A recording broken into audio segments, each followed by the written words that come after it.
Nous sommes à la frontière de Gaza. L'armée israélienne a voulu nous montrer sa trouvaille.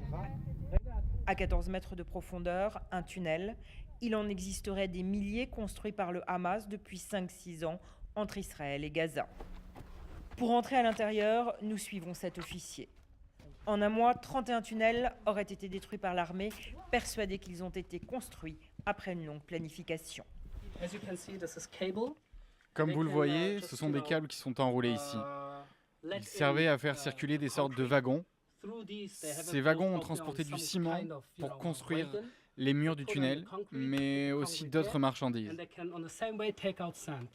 How long does it take for them to build a tunnel? Un tunnel comme celui-ci, de plus de 2 km, des années. Derrière moi, c'est Israël. Derrière la caméra, c'est Gaza. Ce tunnel fait plus d'1,5 km. Et ce qui surprend, c'est de voir le ciment tout autour de ce tunnel, mais aussi des câbles électriques. Pour les Israéliens, ce tunnel n'était pas un tunnel de contrebande, mais un tunnel qui permettait à un commando d'aller de Gaza en Israël pour tuer des civils. Depuis le début de l'offensive terrestre, au moins 3 commandos palestiniens ont essayé d'aller en Israël attaquer soldats et civils. Pour les militaires, ces tunnels de la terreur ont aussi un coût. Un tunnel de ce type doit coûter environ 3 millions de dollars à la construction. Imaginez la trentaine de tunnels qu'on a détruits. C'est presque 100 000 millions de dollars. Cet argent vient bien de quelque part.